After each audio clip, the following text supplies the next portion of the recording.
네, 정부가 일상회복 2단계 전환을 유보하고 4주간 특별 방역 대책을 시행하기로 했습니다.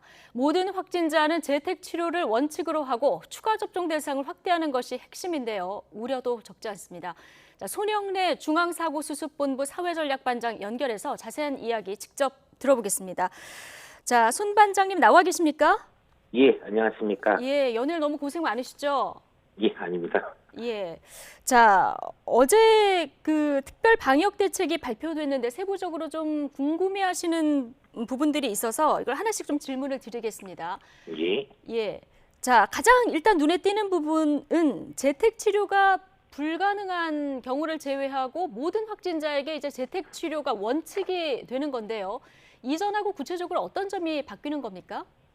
예, 지금 그 코로나19 확진자의 한 80% 정도는 무증상 또는 경증 환자들입니다.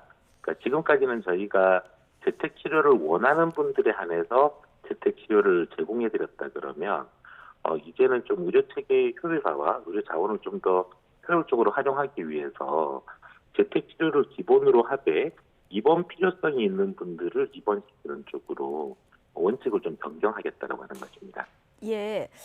자, 그런데 집에 머물면서 치료를 하는 게 안전할까? 자, 우려도 적지 않은 이런 상황인데 재택 치료를 하게 되면 어떤 방식으로 이루어지는 겁니까? 예, 우선 증상이 좀 있으시거나 위험성이 있으신 분들은 저희가 재택치료 대상으로 분류하지 않고 당연히 병원에 입원 치료를 하는 쪽으로 가게 될 겁니다. 예. 그러니까 이게 현재 증상이 없으시거나 혹은 위험성이 없다고 판단되는 분들을 중심으로 재택치료를 하게 되고요. 또 재택치료를 한다 하더라도 외국처럼 그냥 집에서 대기하시는 게 아니고 예. 저희가 이제 재택치료 물품을 보내드리고 예를 들면 산소 포화도를 측정하는 장비나 체온계 등을 제공해 드릴 거고 하루에 2번 정도 치료 의료기관의 의료진들이 이런 이 건강 상태를 모니터링을 하면서 좀 상담을 하게 될 겁니다. 아, 그렇게 해서 그런 가운데 혹여나 만약에 좀 증상이 있어서 검사가 필요하거나 혹은 추가적인 치료가 필요하면 거기에 대해서는 또 치료를 받을 수 있는 의료기관으로 오시게 해서 뭐 엑스레이를 찍는다든지 혹은 예. 항체 치료제 같은 치료제를 투입하는 식의 치료도 함께 이루어지게 됩니다. 아, 그렇군요.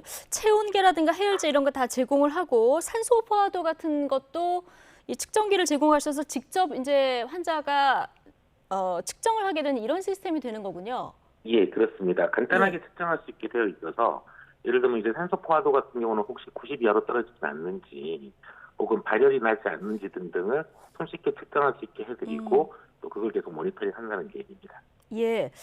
자, 반장님, 근데 재택 치료 도중에 뜻하지 않은 응급 상황이 발생할 이 경우를 가장 경계해야 되지 않겠습니까? 어떤 증상이 있으면 좀 조심해야 되겠다, 좀 주의를 해야 될까요? 일단 아주 드물지만 급격하게 폐렴이 진행되는 상황이 아주 드문 경우 있을 수 있습니다. 예. 보통은 이제 전조 증상으로서 호흡기 쪽에 기침이나 이런 증상이 심해지거나 발열이 나오면서 그런 증상들이 나올 수 있는데 이제 그런 증상이 있을 때 연락을 주시면 혹은 저희가 주기적으로 모니터링하는 가운데 그런 게 발견된다 그러면 거기에 대해서는 119 구급차가 바로 출동하는 체계를 갖추고 있습니다. 예. 그래서 저희가 발견할 수도 있고 혹은 그런 증상이 있어서 이 관리 의료기관 쪽에 연락을 취하시면 필요한 경우 119 구급차가 가서 환자를 이송하게 됩니다. 이 예. 재택치료 환자분들이 응급 상황을 좀 대비해서 응급 전용 병상도 조금씩 준비를 해놓은 게 있기 때문에 만약에 응급 상황이라 그러면 신속하게 이송을 해서 그 전용 병상에서 바로 처치를 받을 수 있도록 현재 준비를 하고 있는 중입니다. 예. 그 응급 시에 병원 이송하고 전용 병상을 이용하는데 크게 문제가 없다 이런 말씀이신 거죠? 예, 예, 그렇습니다. 예. 자, 근데 1인 가구가 아니라면 집에 동거인도 보통은 있을 텐데요. 자, 이들도 같이 다 자가 격리를 하게 되는 겁니까? 예, 보통 집에 동거인이 있으실 경우에는 그 치료 기간 중에서는 함께 좀 격리를 하셔야 되는 거고요. 예. 뭐 치료를 하면서 같이 좀 감염될 가능성이 있기 때문에 다만 보통 이제 치료를 저희가 7일 정도로 보고 이후에 한 3일 정도도 경과관찰을 하는데 그 기간이 지나면은 이 환자분뿐만 아니라 동거인도 함께 이 격리를 해야 됩니다. 그런데 이제 같이 생활하다 보면은 감염 가능성도 있을 텐데 동선을 분리하기 어려운 집 구조를 가진 집도 많지 않겠습니까? 좀 유의할 점이 있다면요. 예. 예. 그런 경우에 대해서는 저희가 생활치료센터 쪽에 이제 입소를 권유하게 될 겁니다.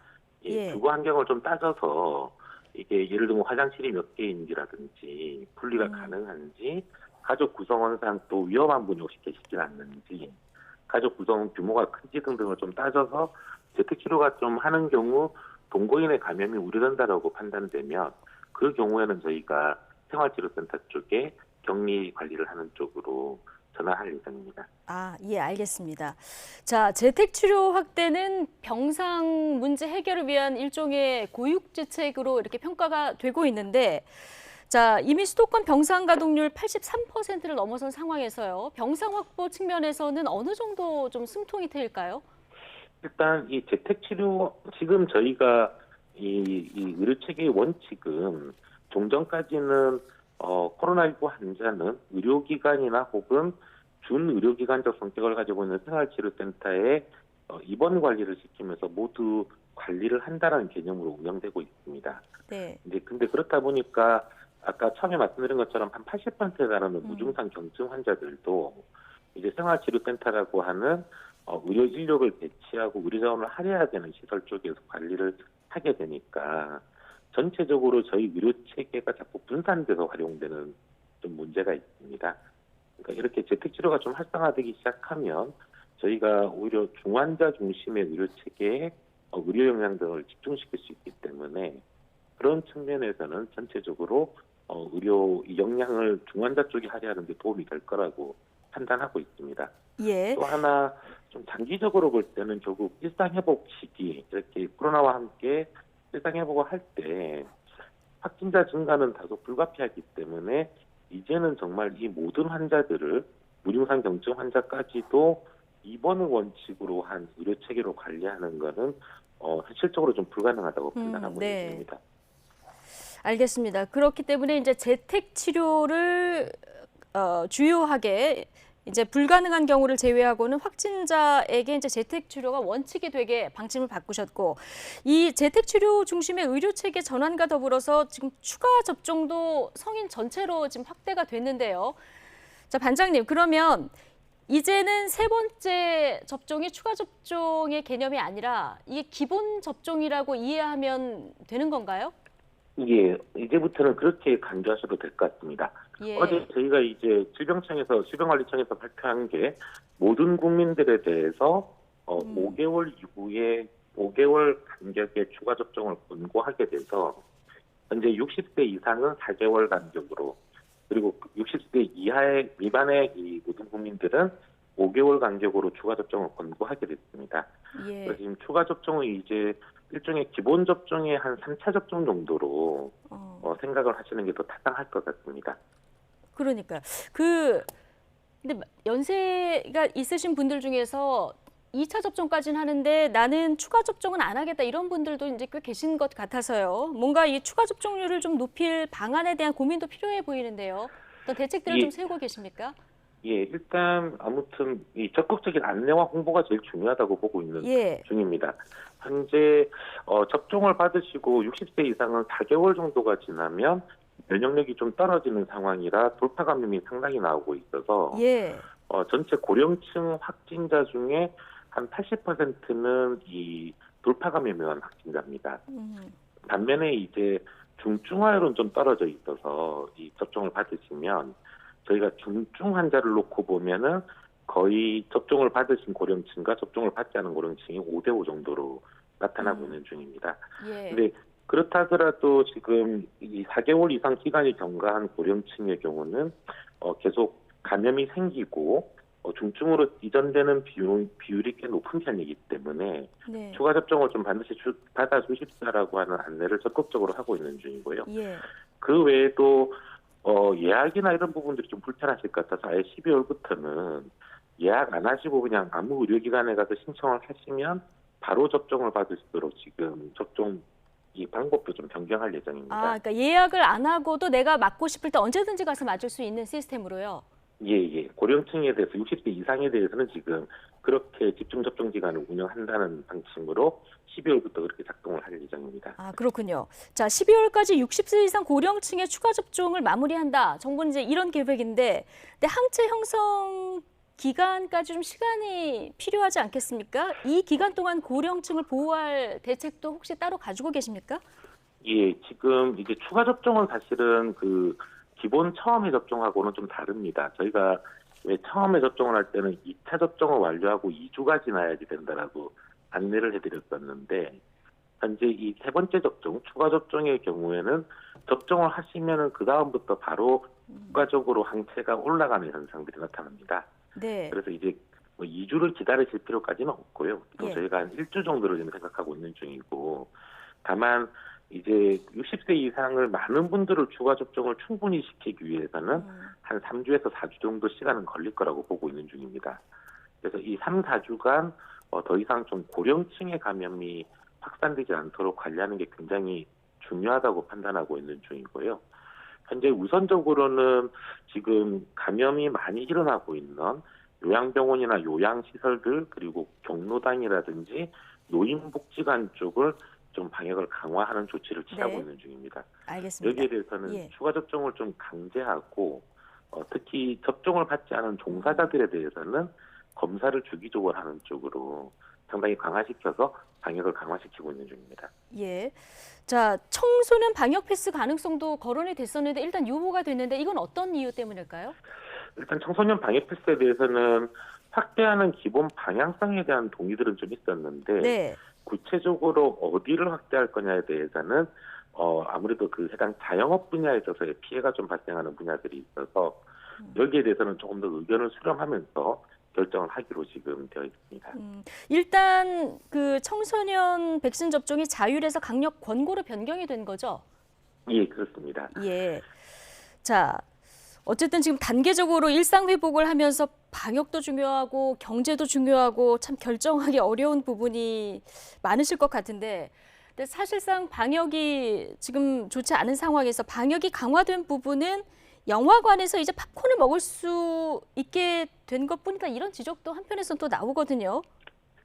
예, 근데 지금 현재의 상황은 전체 확진 규모가 증가하는 것도 문제가 아닌 건 아니지만 네. 고령층 중심으로 중증 환자가 많이 발생하는 게 지금 가장 큰 문제입니다. 그리고 이 고령층 중심의 중증 환자 발생을 억제하기 위해서 제일 중요한 대책은 이 추가 접종을 얼마나 신속하게 많은 고령층들에게 할 수 있느냐의 문제로 보고 있는 중입니다.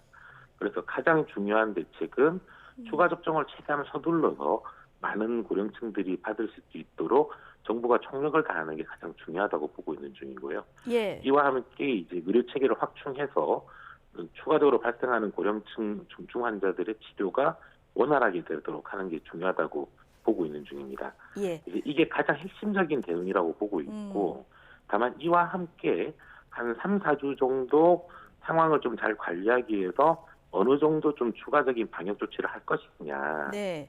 에 대해서는 저희가 어제 여러 의견들을 좀 논의해봤지만 조금 더 이 사회 전 분야에 좀 의견을 청취할 필요가 있다라고 하는 결론이라서 금주의 일상회복위원회를 중심으로 좀 다양한 의견을 들어보고 좀 사회적 조치에 대해서도 어느 정도 할 필요가 있을지를 결정하려고 하고 있는 중입니다. 예, 추가 조치는 앞으로 여러 분야 상황을 좀 들어보고 결정을 하시겠다 이런 얘기시고요.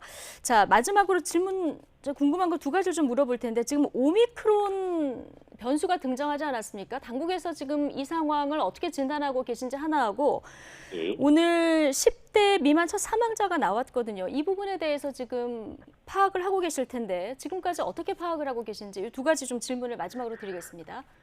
예, 일단 오미크론에 대해서는 아직 너무 초기 상태라서 이 영향에 대해서 어떻게 분석하기가 조금 어려운 상황입니다. 시간이 좀 필요한 상황입니다. 예. 지금 세계적으로도 현재 이 스파이크 단백질의 구조상을 볼 때에는 예방접종의 효력이 떨어질 수 있다라고 하는 우려가 제기되고 있는 중이고, 그다음 남아공에서 최초 보고한 사례를 볼 때에는 감염 전파 속도가 빠른 것 같다라고 하는 보고, 이 두 개 정도가 지금 나와 있는데 네. 과연 예방접종의 효과가 떨어지는지 델타보다 더 감염 속도가 빠른 것인지에 대해서는 향후 한 2, 3주 정도 더 추가적인 분석을 해봐야 될 거라고 보고 있는 중입니다. 예. 아마 이게 그 가능성에 따라서 굉장히 중요한 변화가 생기기 때문에 저희도 이런 분석에 대해서는 외국 기관들, 세계 기구들하고 협력을 하면서 최대한 지금 신중하고 면밀하게 지금 계속 관찰을 하고 있는 중입니다.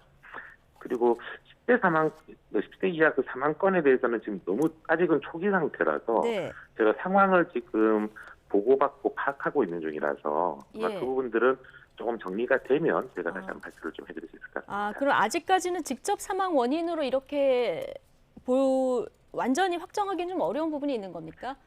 지금 저희가 초기 보고를 받았고 거기에 대해서는 다시 상황을 파악하고 있는 중이라서 예. 현재 제가 지금 가지고 있는 정보로 딱 뭐라고 명료하게 말씀드리기가 좀 어려울 것 같고 네. 아마 하루 정도 더 좀 이 상황을 저희가 파악을 하고 아마 내일이나 공식적으로 제가 말씀드릴 수 있을 것 같습니다. 예.